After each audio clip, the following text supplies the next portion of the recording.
복된 주일에 우리에게 주신 하나님의 말씀은 사도행전 2장 42절에서부터 47절까지의 말씀, 신약성경 190면입니다. 사도행전 2장 42절에서부터 47절까지의 말씀, 신약성경 190면입니다.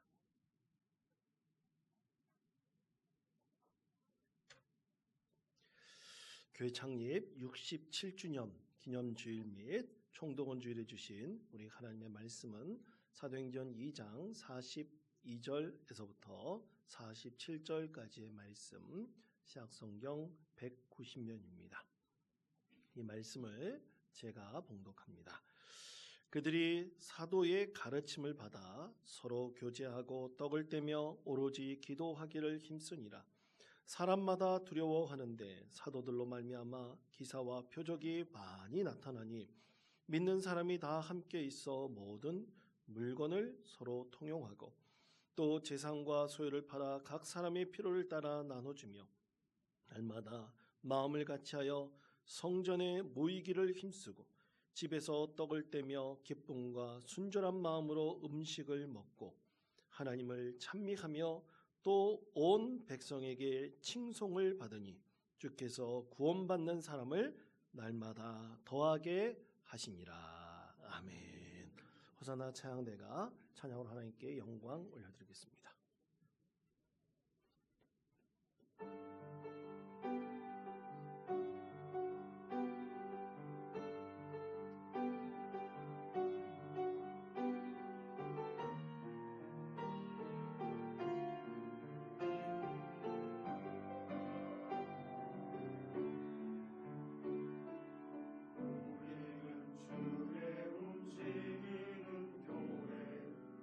이곳은 주님을 위한 자리.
기도하겠습니다.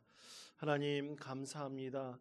특별히 교회 창립 67주년 기념주일을 맞이하고 총독원주일을 우리가 기획하며 이 시간 하나님께 영광 올려드렸습니다. 호사나 찬양대 우리는 주의 움직이는 교회 이 찬양을 받아주셨을 것이라 믿습니다. 하나님 이제 우리 교회가 더욱더 하나님 은혜 가운데 거하기를 원합니다. 말씀 가운데 세움을 얻게 하시고 소망을 얻게 하시며 오늘 예배로 나오는 모든 주님의 사랑하는 자를 축복하시고 은혜 베풀어 주옵소서. 살아계신 예수 그리스도 이름으로 기도하옵나이다. 아멘.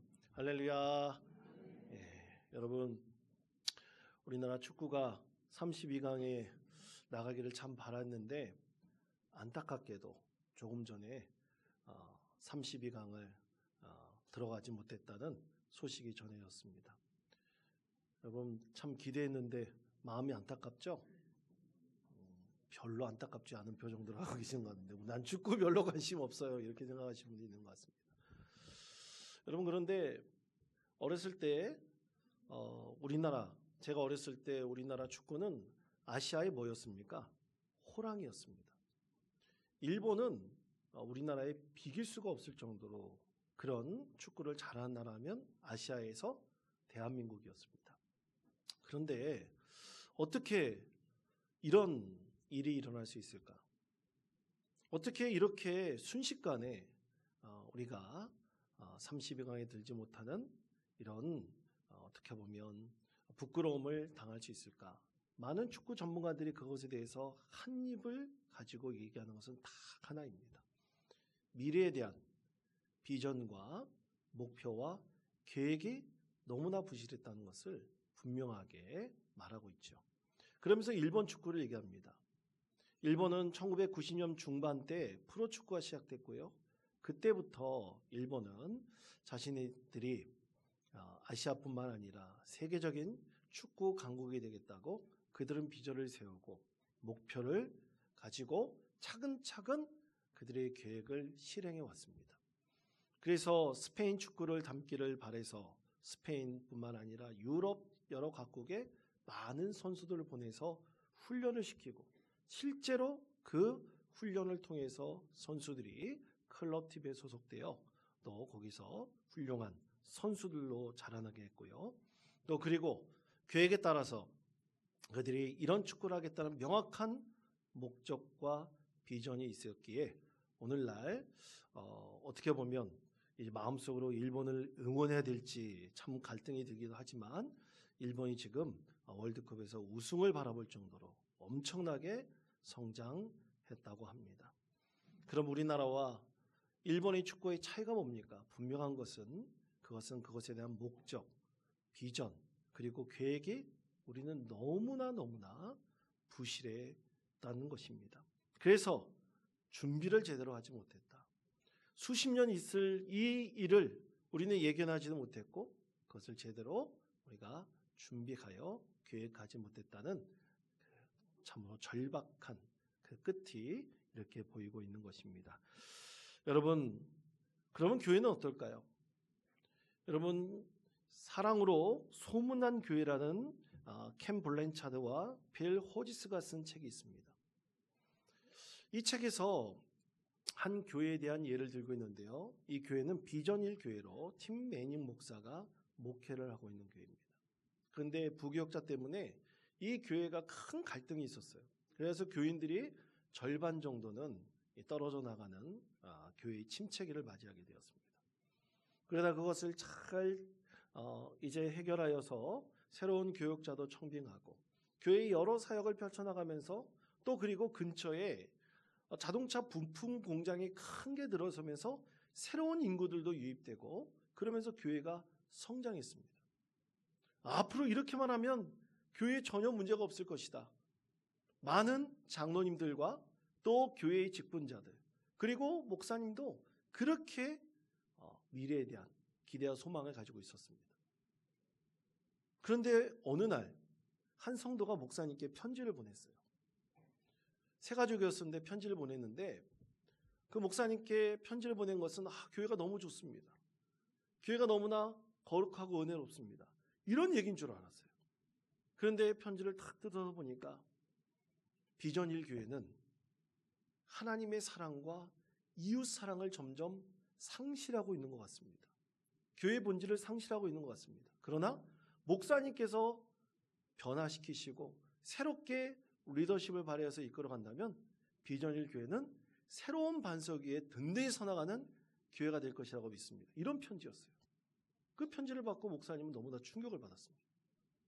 그런데 또 수년 전에 교회 등록해서 열심히 찬양단에서 사역하고 있는 한 여자 성도가 목사님께 전화했어요. 목사님, 저는 이제 비전 1교회를 떠나려고 합니다. 여러분, 목회자 때 성도가 교회 떠난다 그러면 얼마나 가슴이 철렁 내려앉았겠습니까? 그래서 왜 떠나십니까? 왜 그러십니까? 물어보니까 그 편지의 내용과 똑같이 교회가 점점 사랑이 식어가는 것 같습니다. 그러면서 다른 곳으로 옮겨가 좀 더 열심히 사역을 하겠습니다. 그런 내용이었어요. 이 편지와 전화를 받은 목사님은 교회의 여러 사역들을 한번 돌이켜보기 시작을 했습니다.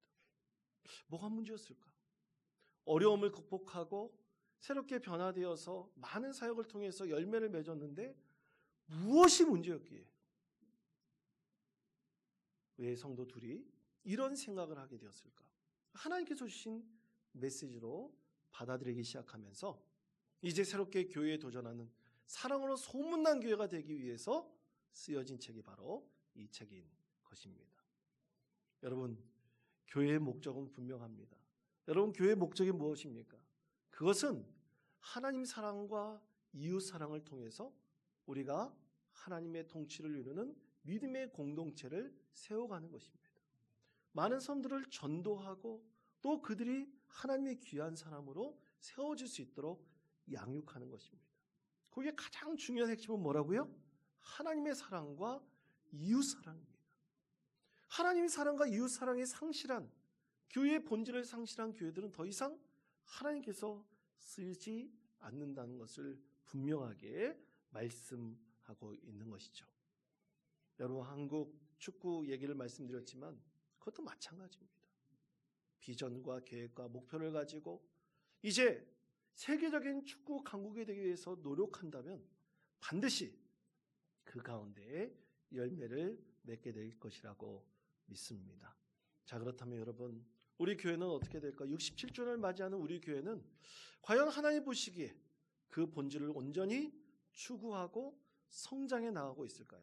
그것은 여러분, 교회를 만드시고 교회에 대한 아이디어를 제공하신 하나님께서 초대교회를 어떤 목적으로 세워가셨는지, 본질에 따라 어떤 목적으로 세워가셨는지를 우리가 분명히 안다면 그것을 통해서 우리 교회는 하나님께서 기뻐하시는 믿음의 공동체다, 그렇게 자라나고 있다는 것을 확신할 수 있을 것입니다. 여러분, 오늘 말씀을 통해서 하나님께서 원하시는 믿음의 공동체를 세워나가서 우리가 67주년뿐만 아니라 이제 70주년, 80주년, 90주년, 100주년을 바라볼 때 하나님께서 가장 원하시고 하나님의 사랑과 이웃 사랑의 소망이 넘치며 성교적 공동체로 온전히 세워져 만들어가는 믿음의 성도 되시기를 간절히 축원드립니다. 첫 번째는 이것입니다. 사도들의 가르침을 받는 말씀의 공동체입니다. 사도행전 2장 42절 말씀 다 같이 한 목소리 읽겠습니다. 그들이 사도의 가르침을 받아 덕을 떼며 오로지 기도하기를 힘쓰니라. 아멘.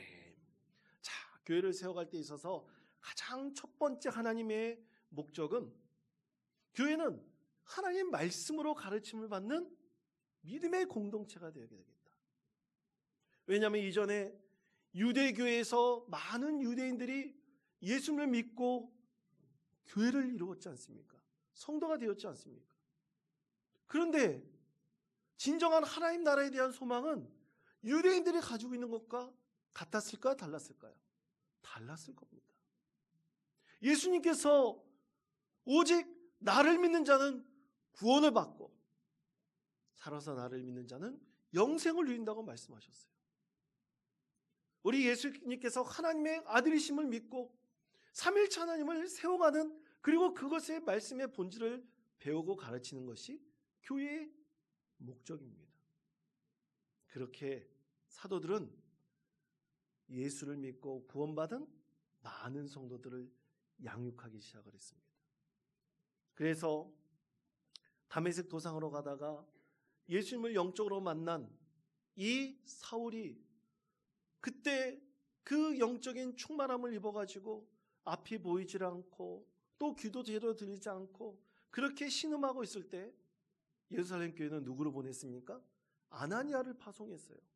그래서 사울에게 안수하게 했고 그때 기적 같은 은혜가 임하여 사울의 눈에 비닐 같은 것이 벗겨지고 귀가 소리가 들리고 그리고 예수님께서 그에게 왜 임하였는지 그리고 하나님께서 그를 왜 선택하셨는지 그 말씀의 본질과 복음의 의미를 아나니아가 어떻게 했습니까? 양육했어요. 가르쳤습니다. 그래서 사울이 바울이 되어서 하나님의 귀한 사도의 사명을 감당하는 은혜의 사람이 되지 않았겠습니까? 또한 여러분 이방에 이 예루살렘 교회뿐만 아니라 이 유대인들이 세운 예루살렘 교회가 아닌 이방에 처음으로 무슨 교회가 생겼습니까? 안디옥 교회가 생겼어요. 안디옥 교회가 생겼을 때 안디옥 교회 이 예루살렘 교회에서 바울과 바나바를 파송했습니다. 그리고 안디옥 교회 그 이방인들을 말씀으로 가르치고 양육했어요. 복음의 본질이 무엇인지, 왜 예수님께서 우리의 구세주가 되시고 성령의 충만함을 입는 믿음의 공동체를 이뤄야 되는지 그것에 대해서 잘 양육하였습니다. 그래서 나중에 안디옥 교회가 이방 선교의 전초기지가 되었고요. 나중에 예루살렘 교회가 힘들고 어려울 때 그 안디옥 교회 성도들이 예루살렘 교회를 연보하고 돕는 은혜도 있었습니다. 참으로 놀라운 은혜의 역사를 하나님께서 써가도록 만들어 주신 것입니다. 사랑하는 성도 여러분, 교회의 가장 중요한 목적은 무엇입니까? 하나님 사랑과 이웃 사랑의 본질을 이루기 위해서 무엇을 받고 무엇을 나눠야 됩니까? 하나님의 말씀을 가르침을 받고 양육을 받아야 됩니다. 특히 리더들이 교회 세운 직분자들이 양육받고 가르침을 받아야 됩니다. 그래서 바울 사도가 같이 쓰임받고 바나바 같이도 쓰임받고 교회에 세워진 7 집사 같이 쓰임받는 사람들이 되어야 됩니다. 그것이 하나님께서 원하시는 진정한 믿음의 공동체의 참된 모습이죠. 이제 제가 우리 교회 부임한 지 벌써 8년이 되어가지고요. 그동안 우리 교회에서 어떤 양육을 했는지 쫙 돌아보았습니다. 정확히 2019년에 T세미나라는 것을 가지고 우리 성도들 양육을 했는데 그만 2020년에 뭐가 있었습니까? 그렇죠. 집사님 아주 큰 목소리로 얘기해 주셔서 감사합니다. 코로나가 있었습니다. 그래서 성도들이 모이기가 어려워졌어요. 그때 하나님께서 지혜로 주신 것은 다바르 사역을 할 수 있도록 은혜를 베풀어 주셔서 새벽마다 성경 통독을 하고 또 그리고 주보에 말씀 공부를 실어서 말씀을 공부케 하고 필사하도록 했습니다. 벌써 그것이 4, 5년이 넘어갔어요. 그것을 쭉 따라오신 성도들은 벌써 1년에 한 번씩 성경을 읽고 또 말씀 공부도 하실 것입니다. 이제 올 하반기부터는 이제 교회에서 이 말씀을 성경 말씀을 어떻게 하면 쉽게 이해할 수 있을까? 이 성경 말씀의 흐름이 있습니다. 그 흐름을 우리가 이해하면 성경이 너무나 재미있고 너무나 내 삶에 유익한 말씀이라는 것을 알게 될 것입니다. 그것에 대해서 양육하려고 합니다. 그 지난 다음에는 그 다음에부터는 철저한 제자 양육을 하려고 합니다. 여러분 기도해 주시기 바랍니다. 그래서 우리 교회의 직분자들이 말씀으로 양육받아서 교회의 리더가 되어서 많은 성도들을 하나님께로 이끌 수 있는 믿음의 성도 될 수 있도록 함께 기도해 주시고 노력해 주시는 믿음의 성도 되시기를 축복합니다. 두 번째는 이것입니다. 교제와 떡을 떼는 사랑의 공동체입니다. 초대교회에 있어서 가장 중요한 것 중에 하나가 교제하고 떡을 떼는 공동체를 이루는 것이에요. 여러분 오늘은 교회 생일날이죠. 그래서 교회에서 아주 맛난 음식을 준비했습니다. 그래서 여러분 꼭 식사하시고 돌아가시기를 바랍니다.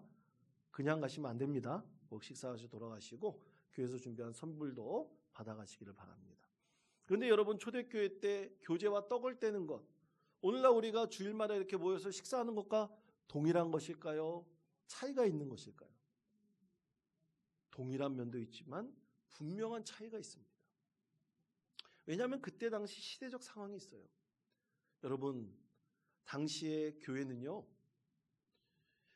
부자인 사람도 있었고 가난한 사람도 있었고 또 그리고 자유인도 있었고 또 노예도 있었습니다. 그들이 예수 믿고 구원받아서 한 믿음의 성도가 되었습니다. 그들이 구별된 날에 예배를 드리러 나왔는데요, 이 노예나 그리고 가난한 사람들은 주일날, 지금처럼 주일날 주 5일 근무 이런 게 아니라 쉬지 못하니까 일하다가 땀 흘리고 제대로 씻지도 못하고 불이 나게 교회를 막 달려오는 거예요. 예배 드리러 오는 거예요. 그러면 예배 거의 끝날 때쯤에 말석에 앉아가지고요, 겨우 예배 드리고, 또 어떤 성도는 이제 같이 밥을 먹는데, 그때 당시 지금처럼 우리가 세 끼 다 먹을 수 있습니까? 아닙니다. 굶는 사람들이 태반이었어요. 그날 하루 밥 제대로 먹을 수 있는 그때 예배 시간 늦게 오고 끝에 식사 다 끝날 때 뒤에 오니까 이 노예나 가난한 사람들이 식사를 제대로 못했어요. 다 부자들이나 자유인들이 다 먹어버리는 거예요. 얼마나 그 가운데 불평과 불만과 또 상처가 있었겠습니까? 그래서 반드시 교회는 이렇게 힘들게 살아가는 이들이, 자유를 경험하지 못하고 노예로 살아가고 그리고 가난하여 실현당하는 이들이 교회에서만큼은 배불리 먹게 하자. 교회에서만큼은 진정으로 사랑을 경험하게 하자. 그렇게 해서 떡을 떼고 교제하면서 무엇을 했습니까? 매주마다 성찬식을 거행한 것입니다. 성찬식은요, 그때 당시 지금처럼 우리가 이렇게 예수님의 떡입니다, 잔입니다 이렇게 조그만 걸 나눠 먹는 게 아니에요. 어떻게 하는 겁니까? 배불리 먹는 거예요. 배불리. 예수님께서 우리의 육신의 양식도 채워주시고 영의 양식을 채워주시기에 배불리 먹는 거예요. 그러므로 그들이 진정한 이 교회의 사랑을 느끼고 또 그것을 경험한 많은 이들이 예수 그리스도를 증거하는 믿음의 공동체가 되었던 것입니다. 사랑하는 성도 여러분, 우리 모두 하나님께 주신 사랑으로 함께 떡을 떼고 교제하는 믿음의 성도 되시기를 축복합니다. 섬기면서 자기 것을 나누면서 그렇게 많은 이들을 주님의 사랑으로 이끌어 드린다면 그 믿음의 공동체는 하나님께서 세우신 진정한 소망이 있는 믿음의 공동체가 될 것이라고 믿습니다.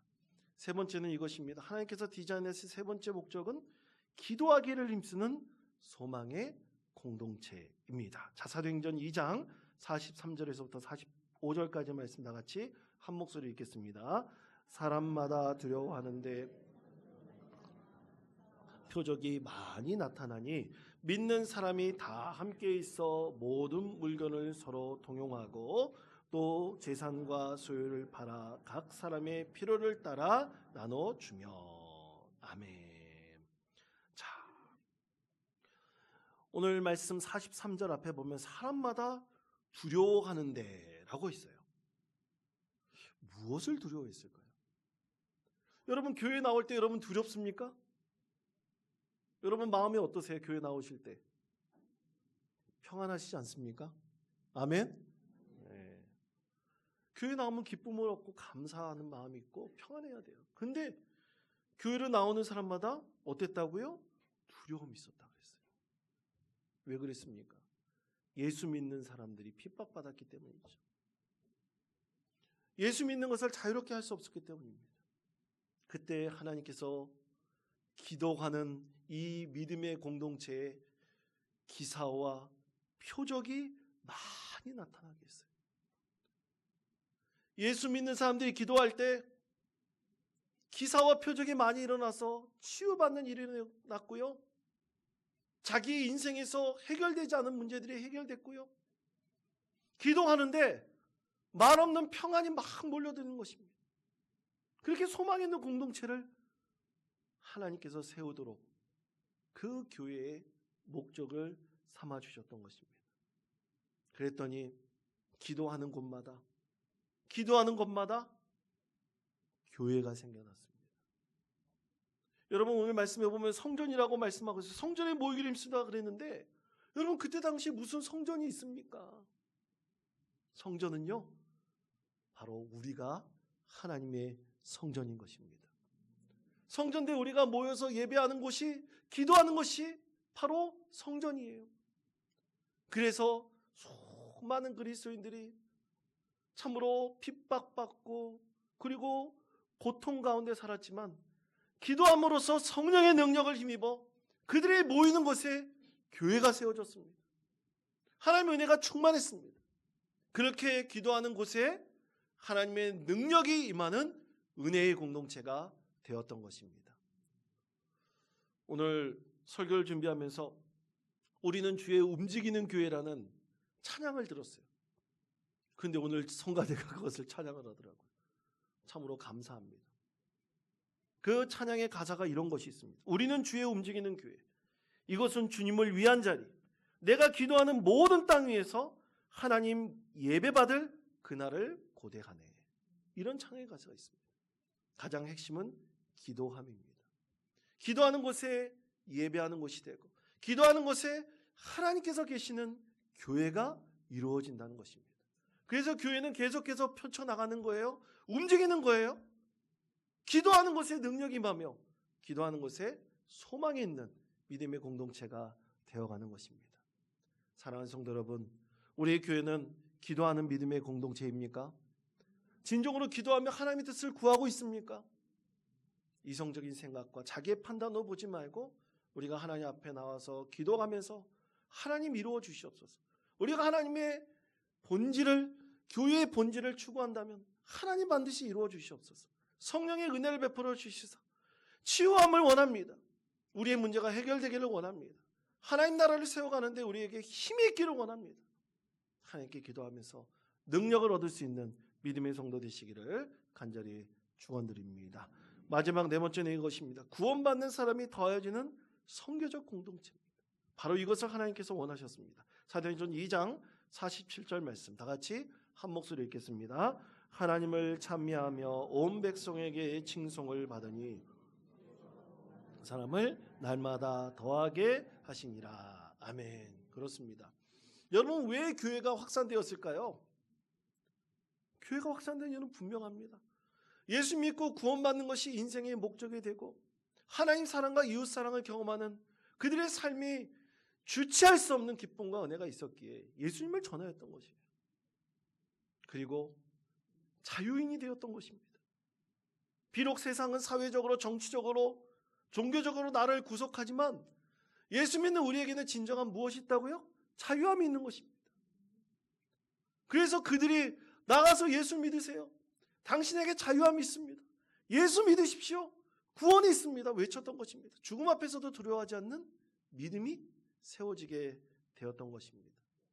그렇게 교회는 선교적 공동체가 되고 구원받는 사람이 날로 더하여지는 믿음의 공동체가 되어 갔던 것입니다.